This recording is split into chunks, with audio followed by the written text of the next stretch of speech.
Across this.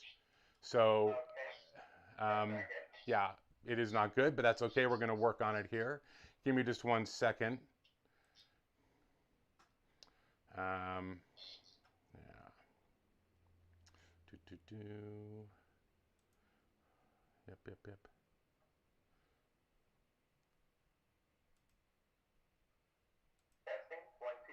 Okay. All right. And so I'm going to ask, yay, we got it, says Kristen Smith. Okay, there we are. Sorry about that, folks. Well, I wonder how much we lost. Oh, well, we'll find out. Hey, you know what? As everyone knows, and they're very forgiving, you know, we are a team of folks who didn't do a lot of live streaming before 2 months ago, and we've had to learn how to do live streaming since then. So every now and then we have some issues with some of our technical stuff. Part of it was because I was in last night attempting to work on sound monitoring, and I clicked a button that I shouldn't have clicked. So, and that's why I was trying to test this morning through my Facebook feed. But as I told Jim, Facebook decided to change its video dashboard last night at midnight, and I didn't know that. So I'm going to blame Facebook. How's that? That sounds good. Okay, so everybody can hear. All right. Phew, me too, says Krista. I can hear now. Okay, good, good, good. Sorry about that, folks. But Jim was just talking about the tasting room, and he's now entered into the tasting room, and we'll go ahead and Yeah. let him continue from there. As I was going to, here, we'll flip it around a little bit.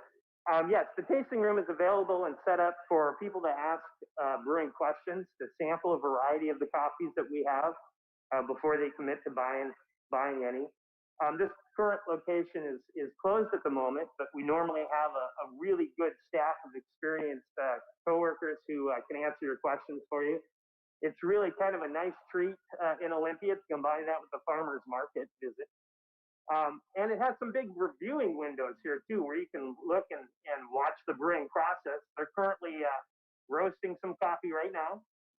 It's a 1954 Probat that roasts about 45 kilo, about 99 pounds, I think. It's quite the process. We roast some of the most exceptional coffee that they're currently doing it right now. Once I walk into there, it's going to get a little noisy. They are, yeah, our Olympia tasting room. Excuse me. I'll walk back in here. It is really loud, man. I'll get back in there in a minute. This building here, like I said, we have a 50-year lease on this spot. The building here is designed to swing with the earthquakes. Basically, we are on tidal fill, and in the event of an earthquake, this building is designed to sway back and forth 4 feet in any given direction for a total swing of about 8 feet. The concrete floor is about 5 inches thick with 3/4 inch rebar every 4 inches in a grid. So it's kind of an adventure when you work down here during an earthquake. We've only had one significant one. Jim, are you trying to brag about the fact that we roast coffee, rain or shine, earthquake or no? Oh yeah, absolutely. So as you're looking at the roasting process, you'll see over there the blue almost tower. That's kind of like a grain elevator. It's kind of a difficult task to lift bags of coffee in day after day for each roast. So they have that blue kind of conveyor that lifts it up and sends it into the hopper there before they send it into the roasting drum. They are currently about ready. No, that's still green. So the roasting process doesn't take very long, but our roasters are extremely experienced and go through almost a year's worth of training. It's a sight, sound, smell process. It's not a bunch of buttons to push. But it's very hands-on.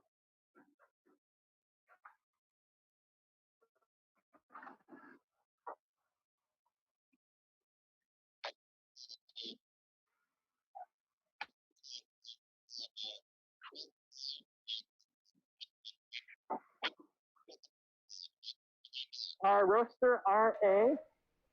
Good morning. You want to tell me what your name is? Hello, my name is Nate Iyer, one of the roaster apprentices here at Knoxville. So very much. Yeah, you're in training still, right? Yep, still in training. Yeah. Yeah, the roasting assistant is very important. keeping all the roasts lined up. I'm going to let's see. part of this process,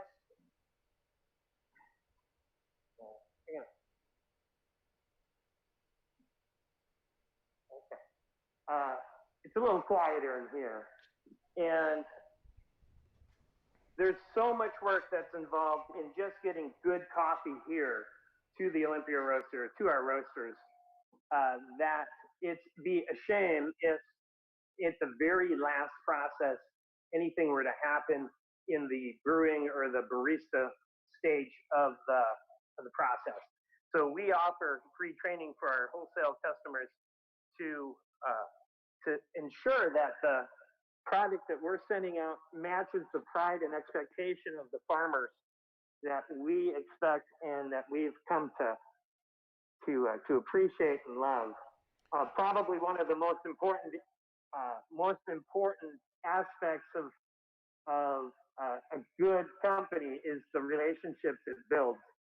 And we have set up in this training room an opportunity for our trainers to really capture the essence of the coffees that we're brewing, and just to make sure that, you know, with all the hard work that's going in, we want to make sure that it doesn't get, you know, that it meets its expectations, and yeah, that it's wonderful. I think that's such an important thing to remind folks of. You're talking about the end point after all the work's been done to roast the coffee. We're making sure that what's leaving the building is going to be handled both by our own staff and by our wholesale partners with the same level of respect and care that's gone into it, from our farmer partners all the way through roasting. I know that before that, though, when the coffee first comes in as green coffee, you're showing us now that um, little sample roaster there, and I know that we've referenced that. Bob has referenced it, and some of our partners have referenced it. That's the way that they're able to check the quality of their coffee and to judge it and all of its components and all of its complexity in small batches, and it looks adorable, doesn't it?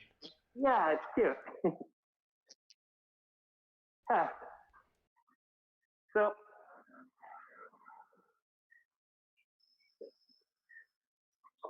going up through the up into the stairway here, and you can see over a little more into the production side.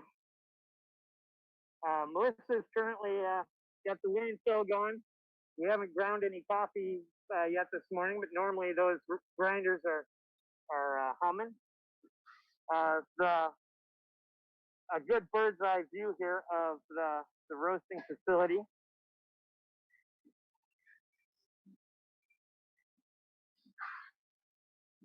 Great. I know I never think to bring folks up to that level, but I probably should, because it really gives a great overview of the two components, the actual production of the coffee, and then the finishing component of how we get it into the right bags in the right way for all the customers, for the thousands of pounds of coffee that are being produced there each day. Yeah. Yeah, uh, it's really nice to have such a wonderful product with amazing coworkers, and yeah, it really gets you spoiled if you work here. Now, now, Jim, I know one of the things when I started working with Batdorf that really impressed me was the organization of, uh, for lack of a better term, catch catch spots for the waste streams in the roasting facility. Can you talk to us a little bit about how that's organized and about all of, you know, I see lots of materials come into our roastery. What happens to all those materials that supports the vision that has been created for sustainability? Uh, just 1 second here.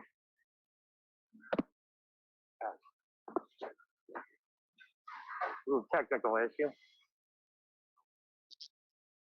Okay. Okay. Yeah, yeah. You have to when we're inside here, we got to wear masks. So yeah, I checked the drapes to get here today. So excuse me. Yes, as a business, we do accumulate a variety of items that move through this door. Part of our greens business, and basically, it's like the right way document that we work by, requires us to reduce our environmental footprint. And back in 2006, I've been working here with that door for about 23 years. And back in 2006, they allowed me to participate in the Thurston County Master Recyclers Program. And it was a good opportunity for Batdorf and Bronson to have a master recycler actually on site to help deal with some of the items that, is a secondary waste or byproduct of this industry. And we have to work within the systems that we have in this municipality and work with the what's available for recycling options. But outside of that, we've been able to expand, and let's say, for example, here we have boxes that have a full box of our recycled bags. Believe it or not, they can be recycled, but we have to ship them out of the state to do so. And we are actually even salvaging the straps that the coffee is palletized with. And of course, this process here is not free. It actually requires some funds. But we're able to sell pallets. These pallets here, they stacked up. Originally, of course, they had green coffee on them. But we can sell them for $2-3 a piece, and that helps offset the cost for our other recycling projects that we have going on. And at one time when things were really going good, the tasting room, the offices, the production, the whole facility only produced enough trash that could fit into a bucket about the size of that. Our entire building could fit all our trash waste that we would have created in 1 week at about that size of a bucket. But again, having to work within the systems that we have available to us sometimes fluctuates. So it's an ongoing process. Sometimes it's 2 steps forward and 3 steps back. But yeah, part of my job here is to reduce our environmental footprint. And one of the cool things that I know I personally enjoy, a lot of my coworkers are younger. They're new in the workforce. They may be from out of town, going to school. They don't have a lot of resources, but part of our reduce, reuse, recycle is to take advantage of some of the resources that we have here as a company. As a company, we have stuff. We've got lots of stuff. And it's shovels, it's levels, it's drills, it's a whole tool room. And our tool room is available and set up for everybody who works here to utilize as a resource for the company. And it has a checkout board. We got to check stuff out. And it's really a nice resource for some people who say may want to, put up a shelf and, need a drill and a level. And they just don't have all of the resources that the company has. But everything the company has basically can be checked out, which is really nice if you have a need. Yeah, I think I know I was really impressed when how does your mask keep changing?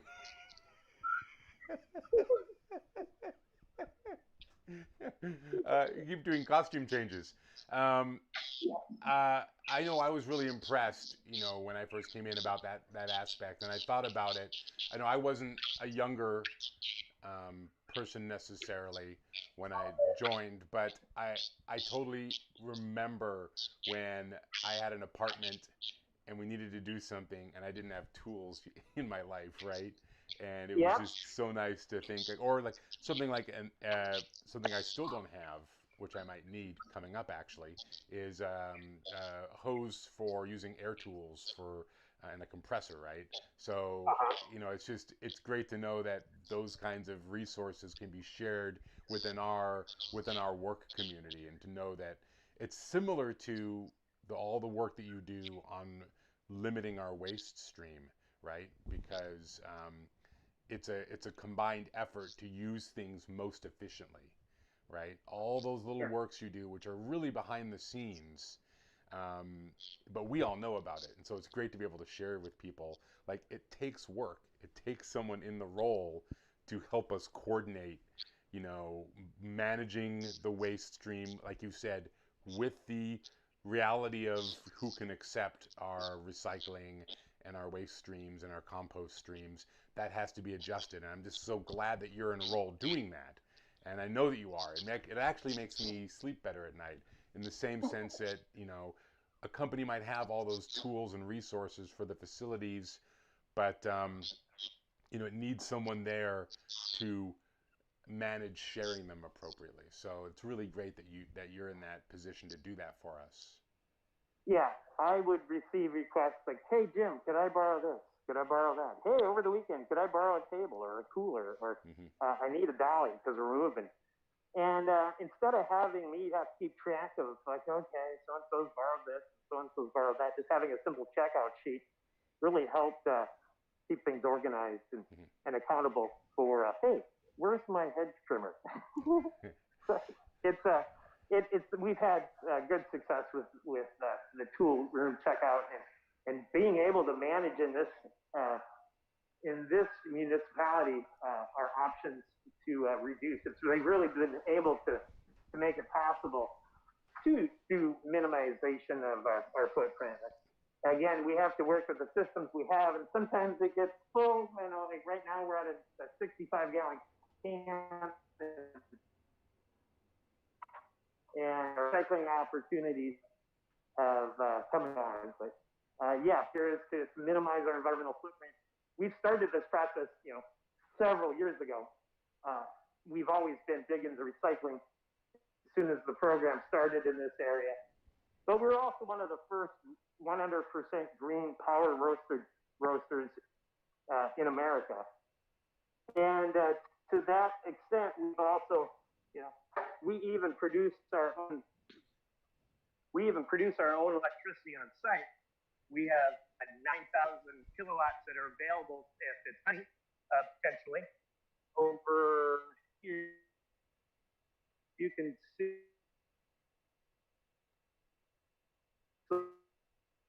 our Washington manufactured inverter. The electricity we're creating from our 36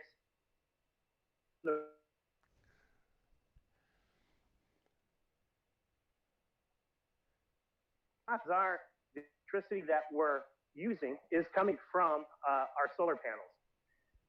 There are 6 separate circuits that are dedicated to that solar panel electrical grid.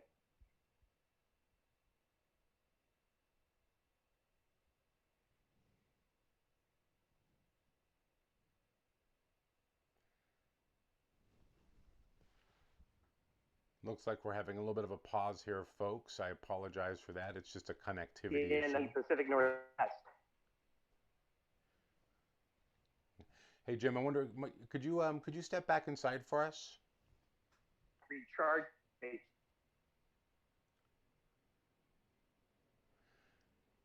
One of the things I'll tell folks as we're experiencing a little bit of a lag. Oh, he's back. Here we are. Is that we know that and we're sideways. We know that Wi-Fi is an important aspect of the Zoom communications, and so sometimes when we get outside of our Wi-Fi, it can cause a little bit of a disruption. We just lost a little bit of that at the end there about the solar power generation that we have going on, Jim. Yeah, bummer. Can you hear me? Yes, I can. Okay. Yeah, sorry about that. I think I stepped outside the realm. Yeah. So as I was saying, yes, part of our roasting facility outside is opened up, and the Olympia Fire Department wanted us to leave portions of this roastery accessible to fire trucks. And we have this little grassy knoll kind of beside our building that needs to remain clear enough so they can back a fire truck up. So we have a lawn, and with that lawn, it requires a lawnmower. And one of these 6 circuits that are connected to our solar panels charges a bunch of our electric batteries. And those batteries, like, here's an example of a very nice system that works really well for us. The sun is growing the grass beside the building. The sun is actually charging the batteries for the lawnmower that cuts the grass.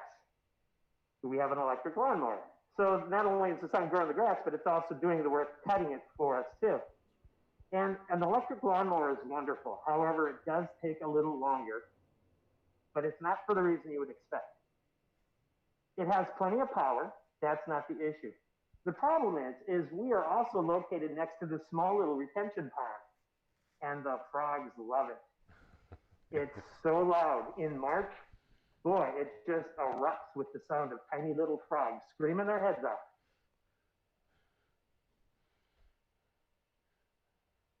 And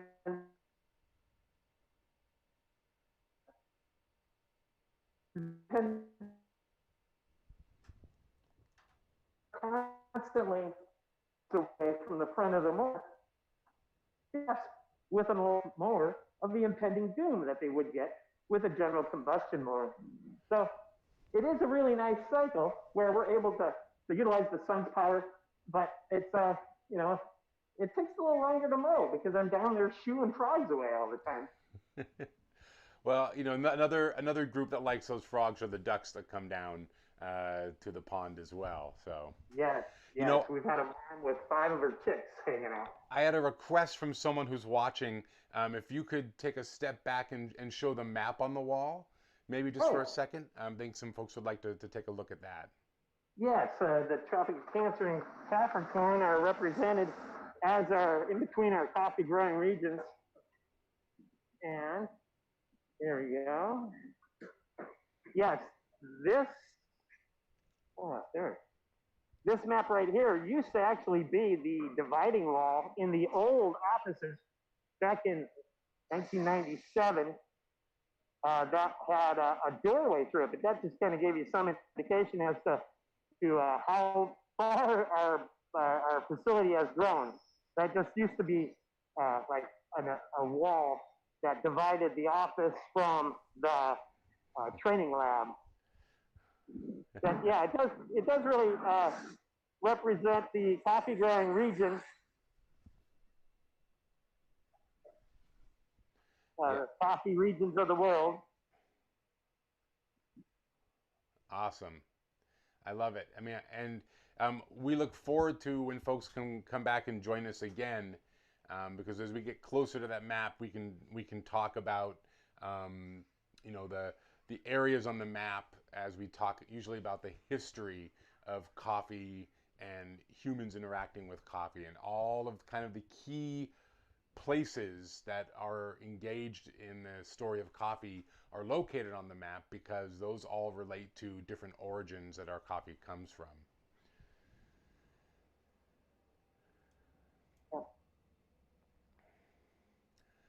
Well, Jim, we're at 9:30 now.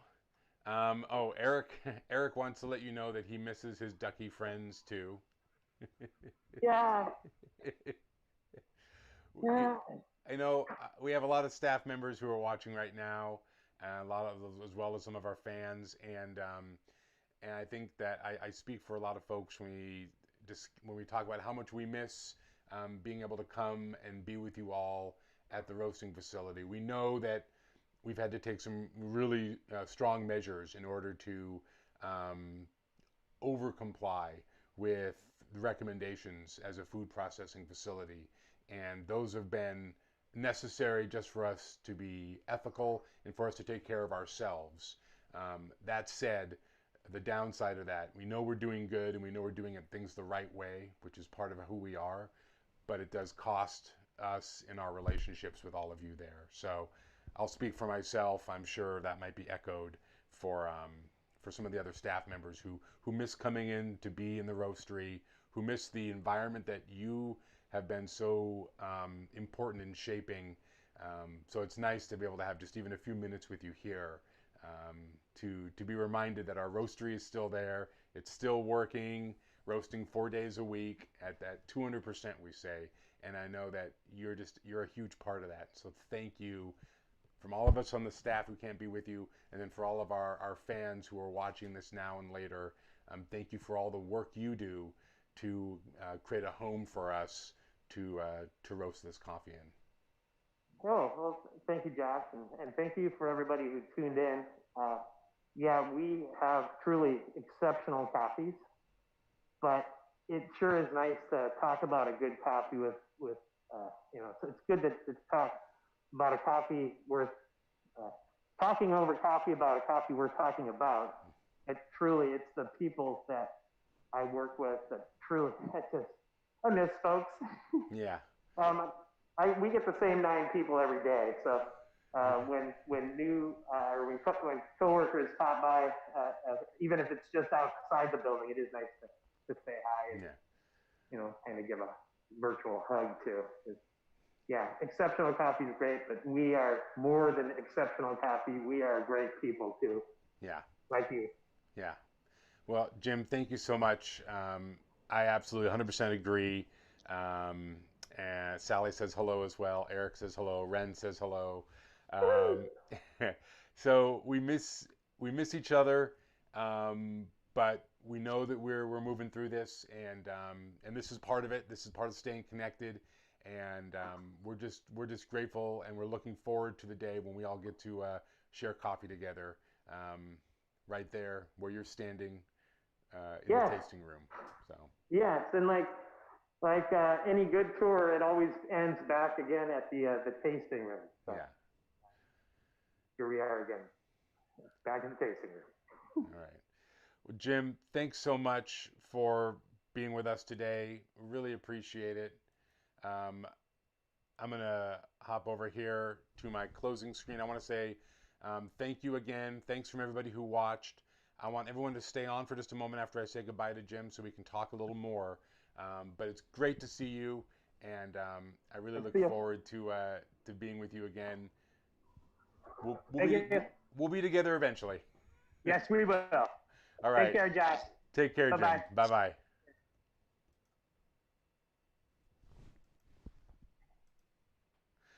Folks, thank you so much for joining today. That was really special. Probably you might have noticed I got a little emotional, and that's just because what Jim said there at the end is really true. We have exceptional coffees.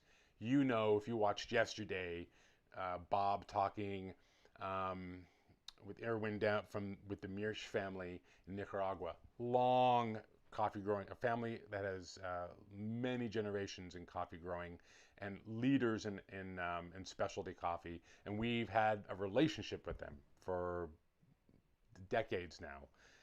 Obviously, it's relationships that matter in this business. We have to have those. We have to have those relationships with our farmers, but we also we have them with each other too, and we have them in our cafes. We have them with our customers. We have them with our wholesale customers, and we miss everybody. And I think especially right now, when we are going through tumultuous times and needing to face deep truths about who we are and how we treat each other, it's tough not to have the coffee house, right? I've said it before on the feed. You know, I love the coffee we make. It has to be it has to be great coffee, but it's the relationships around it, and it's the creation of the coffee house that the reason I'm in this business.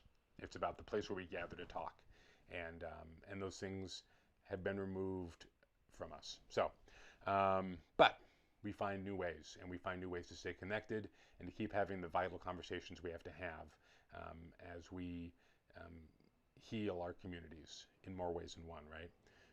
So thank you for tuning in today.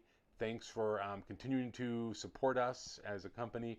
As always, I'll need to pop up our little discount there, 10% any purchases you make. Use the code WATCHANDLEARN10. That gives you 10% off of your purchase. Brewing methods, filters, coffee, of course. We are excited to keep sharing coffee with you and sharing brewing techniques, but also doing things like this, inviting you in to look behind the scenes. We'll try to do more of that as we move forward. Tomorrow we're going to be back with Ben in the, as we have been lovingly calling it, the coffee garage. And he and I talk, and don't know what he has planned for tomorrow, but I'm always looking forward to it. Ben just brings a level of skill and care to what he does, and it's awesome. Last Saturday, if you weren't able to, we had a special event, and I want to just call it out. It was a Brew Together event that Brendan hosted out of his training facility in Florida. And it was really fun. It looked like they really had a really good time. And I think we should do something like that again. Again, it's just another way for us to stay connected and to share what we love with each other. And so the way to do that is to hop on to the Batdorf from Bronson VIP boosters page. It's a Facebook page. We can put the link into these comments here, so you can go over there, join there, and not only do we do special events like that out of the page, we also have access to coffee launches a little earlier maybe, as well as discounts, special discounts that come from that page. And that's where we like to direct folks. If they really want to go a little bit deeper into the coffee community we're creating online here, head over to the VIP page. So join us again tomorrow, 9 o'clock. I will tell you as well something that is coming up next week. I was asked about a tea presentation. Coffee roasting company talking about tea. Well, yeah, we have tea drinkers in our stores, of course, and we've always known that tea is important part of the mix of the coffee house experience. Well, I have a friend, Jeffrey McIntosh, who's going to be joining me next Thursday for the 9 o'clock show, this time next week, to talk about tea. We're going to discuss tea processing, coffee processing, compare and contrast those things. It's really a good conversation because it's an education for him, because he is also interested in tasty hot beverages. It's an education for me and maybe for you too about tea. And we're just going to have a nice conversation. He's going to do a little demo on some tea brewing. I'll follow along. He'll coach me. So we're going to be doing that next Thursday. That's for sure hooked up. We'll probably have a coffee cupping on Wednesday. And we'll be tasting some coffee here at the 9 o'clock show on Tuesday as well. So join Ben tomorrow at 9 a.m. Have a great day. Take care of each other. Take care of yourself. And we look forward to seeing you in this and other spaces as we continue to learn how to turn our homes into cafes.